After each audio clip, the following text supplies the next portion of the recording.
Pokémon Sun and Moon are extremely interesting games. They changed a lot about the Pokémon formula and have done things that no other games in the series have done. A lot of people love these games, and just as many think they're terrible. But how do they hold up today?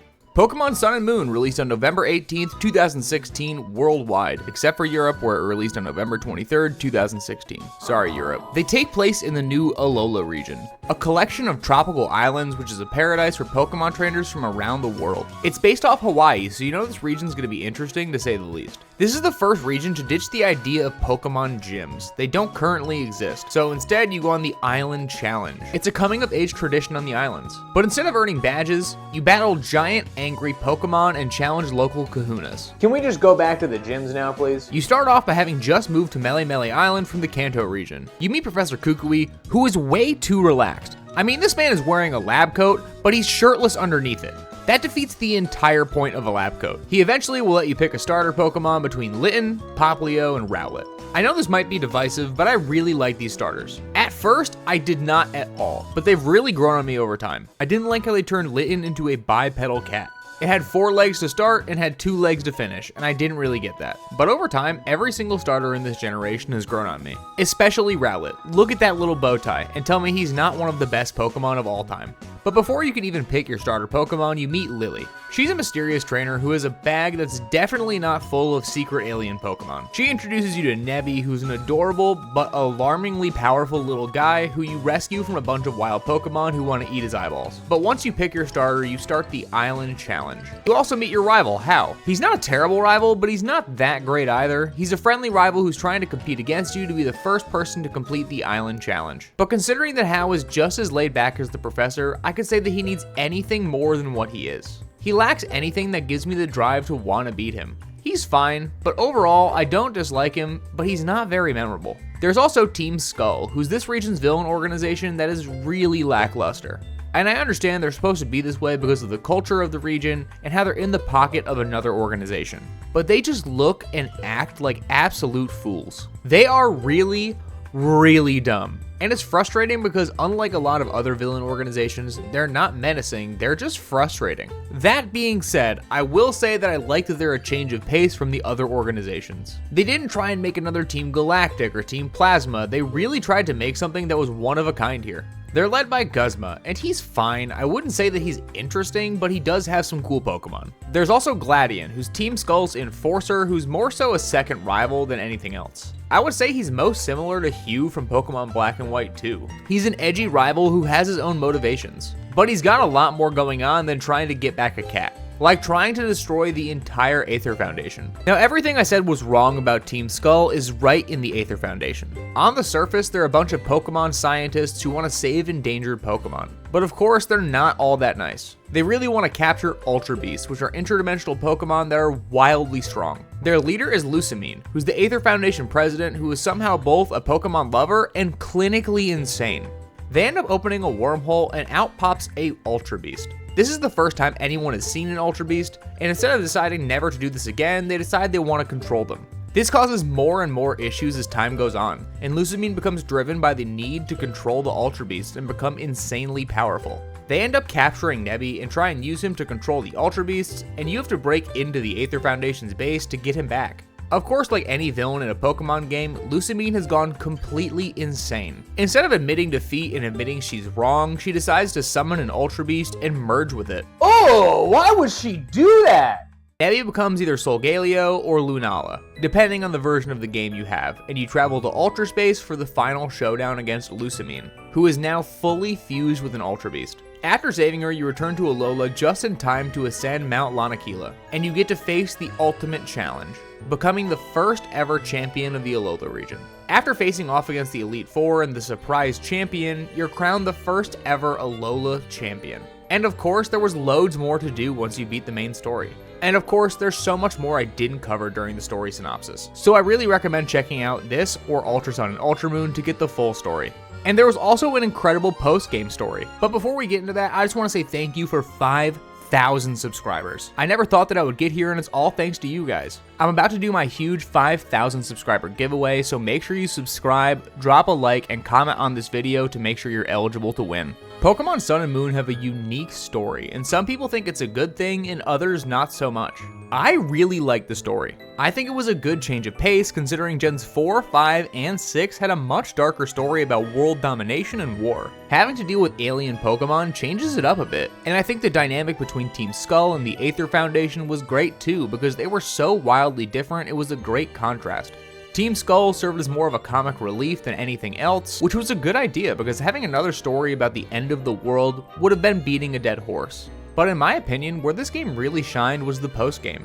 It had its own secondary story about the international police led by Looker who have you capture Ultra Beasts who are running loose around Alola, which not only offered a unique story in the post-game similar to the Delta episode, it also was a fun way to explore the entire region again and see what was going on after the calamity that had happened. And after rounding up all of the Ultra Beasts, you get a fight Necrozma, a Pokemon that is definitely not going to cause more trouble in the next games. But there was even more than the additional story. There was your battle tree, which was beating waves of additional trainers, catching the Island Guardians, and so much more. With all of these things to do in the post-game, I think that's the most underrated aspect of these titles. A lot of the modern Pokemon games don't have a lot to do after you beat the story, but this had a solid amount of content to keep you playing long after you beat the game. And of course, this released during the gimmick era of Pokemon. After the incredible success of Mega Evolutions, for some reason the Pokemon Company decided not to continue making new ones, and instead opted for the new gimmick Z-Moves. Now after you beat the game, you could still use Mega Evolutions, but during the main story, all you had access to was the new Z-Move mechanic. Z-Moves were extremely powerful forms of Pokemon moves that did loads of damage. By giving your Pokemon a Z-Crystal to hold, once per battle they could use an extremely strong form of their standard moves. Of course, your Pokemon trainer would have to hit a little dance first, but for the time, these were a unique idea that added a little bit of spice to the game. Now, I can't say these hold up all that well. I can't think of a single person who says that they miss Z-Moves, but overall, they were fine. In order to use a Z-Move, you would have to give a Pokemon a Z-Crystal, which took up their item slot, which means you can't use other items in conjunction with Z-Moves. If you want to use a super powerful electric type move, you need the right crystal for it, and your Pokemon needs to have the same type move as the crystal you give them in order to use these moves.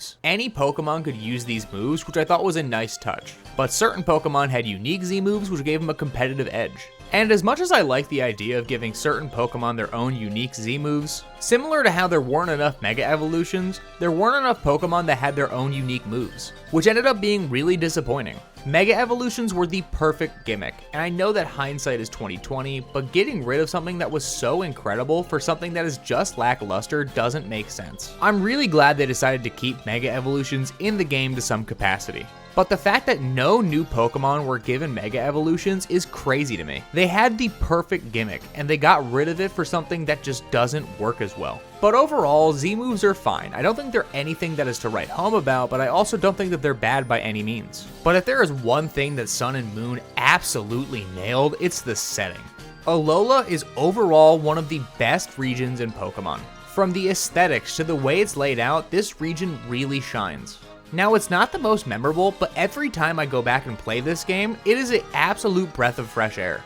It's all about tropical vibes, vibrant beaches, and Pokemon sunbathing while you're on your adventure. The shift in scenery felt fresh, and I really love how this region looks. The idea of a tropical island paradise for Pokemon works so well, and having multiple islands to explore really set this region apart. Now, it wasn't perfect, there were locations that felt kind of dull and passed over, but overall, the Alola region is one of the most underappreciated regions in the entire series. They easily could have just had this be a Hoenn Round 2 where they overutilized water, but having 4 separate islands that all had their own unique feel just felt fresh, and it kept you engaged the entire time you were playing. And of course, another huge change to the format was the regional Pokemon. Not only did we get a full new set of Pokemon for the Pokédex, we also got a huge set of regional Pokemon forms. This took some of the older Pokemon and gave them completely new designs with new abilities and typing. Pokemon like Raichu, Muk, and Exeggutor all got new styles, and it works so well and is one of the best things that has ever happened to Pokemon. Why is it so big? That's what she said.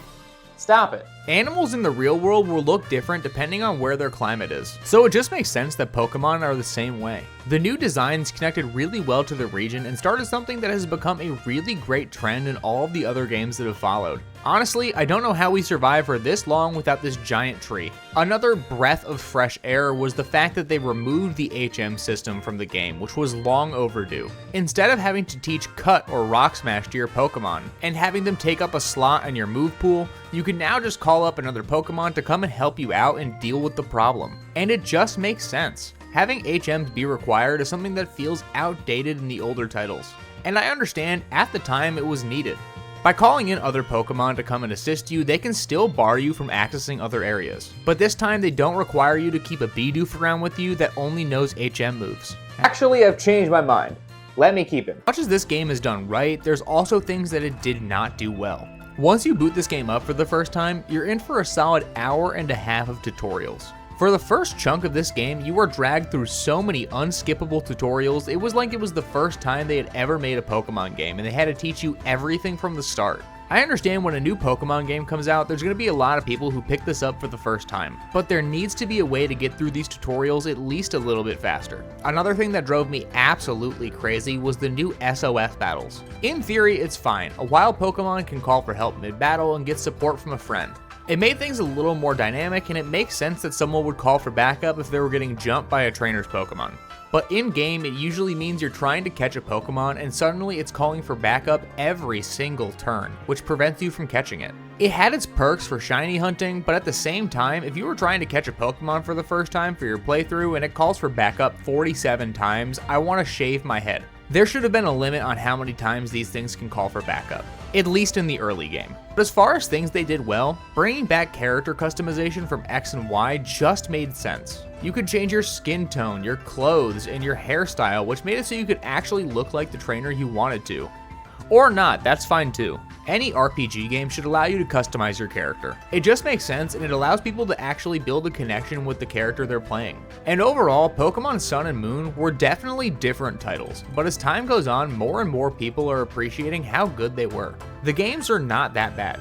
They just really get overshadowed by the other games that were released on the 3DS, which makes sense to a point. The enhanced versions are just better forms of this game, which make these somewhat pointless. Ultra Sun and Ultra Moon are just better titles overall, which is a good thing, but it also means a lot of people will write these off as bad games, which is really far from the truth. If you haven't given these a try yet, I recommend it even if Ultra Sun and Ultra Moon are a better experience. And as always, thank you for watching. I hope that you and your family have an incredible rest of your day, and if you like anything that you saw here, please consider subscribing.